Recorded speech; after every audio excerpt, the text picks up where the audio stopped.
ఇప్పటికీ నిజాలు బయటపెట్టింది.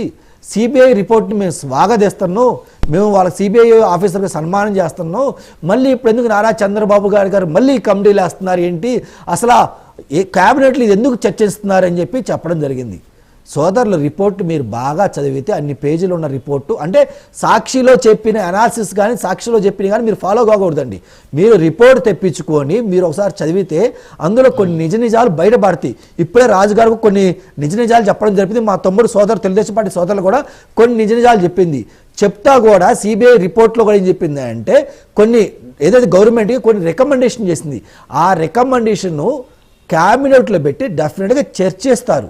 దీని మీద మనం ఎటువంటి డెసిషన్లు తీసుకోవాలి, ఏం తీసుకుంటే బాగుంది అని చెప్పి చర్చించిన తర్వాత ఆ రికమెండేషన్స్ కూడా టీటీడీ దేవస్థానానికి పంపిస్తే అక్కడ బోర్డు సభ్యులు మీటింగ్ పెట్టి దాని మీద డిస్కస్ చేసి దానికి రికమెండేషన్ ఇంప్లిమెంట్ చేసుకుంటారండి.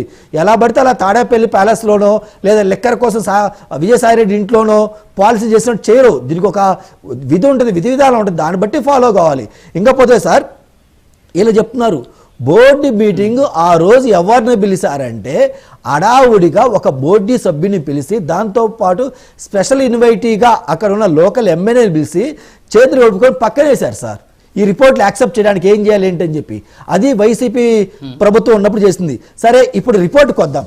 వైసీపీ సోదరులు ఏం చెప్తున్నారు, ఎస్ ఈ రిపోర్ట్ని మేము స్వాగతిస్తున్నామని చెప్పడం జరిగింది. ఇప్పుడు నేను సూటిగా ప్రశ్న అడుగుతున్నాను. ఈ రిపోర్ట్లో ఏం చెప్పారంటే ఫస్ట్ నెయ్యే లేదురా బాబు అని చెప్పారు. అసలు బోలే బాబా డైరీ ఎవరి దగ్గర పాల్గొంది ఎందుకు కూడా వాళ్ళు చెప్పలేకపోయారు. అడుగుతుంటే కూడా ఎవరి దగ్గర నుంచి పాల్గొన్నారు, ఏ ఆవు దగ్గర నుంచి పాలు పితికారు, అది తాడేపల్లిలో ఉన్న ప్యాలెస్ లో పెంచిన ఆవుల గురించా లేదంటే బెంగళూరు ప్యాలెస్ లో పెంచుతున్న ఆవుల గురించా, ఏ ఆవుల దగ్గర నుంచి పాల్గొన్నారు, ఎన్ని లీటర్లు ఇచ్చింది ఆ ఆవు గేదె, ఆ ఆవు ఏదని చెప్పి ఈ రిపోర్ట్లో మీరు చెప్పగలరా? మీరు చెప్పగలరు. మీరు ఒక భక్తులే కదా, మరి మీ అన్నను ఏ కాలర పట్టుకొని మీరు అడుగుతారు? మీ అన్న దగ్గర పోయి మీరేం మాట్లాడతారు? మీరు మరి ఒక హిందూ భక్తుడిగా లేదంటే మీరు ఒక హిందూ భక్తుడిగా ప్రయారిటీ ఇస్తారా? వైసీపీ పార్టీ యొక్క నాయకుడిగా మీరు ప్రయారిటీ ఇస్తారా? నిజంగా మీరు ఒక హిందూ భక్తుడైతే ఇప్పుడు మీ పార్టీకి మీరు రాజీనామా చేయాలి. మీ పార్టీకి రాజీనామా చేసి మీ జగనన్న మీద ఇప్పుడు మీరు మాట్లాడాలి. ఎందుకు సరే మీరు మాట్లాడాలి సార్. ఓకే నాగార్జున గారు వస్తాం, మళ్ళీ వస్తాం, మీ దగ్గర టైం అవుతుంది. మస్తానరావు గారు ఎస్ ఓకే అయింది ఎస్ మస్తానరావు గారు రియాక్ట్ అవ్వండి సార్. సార్ ఇప్పుడు ఈ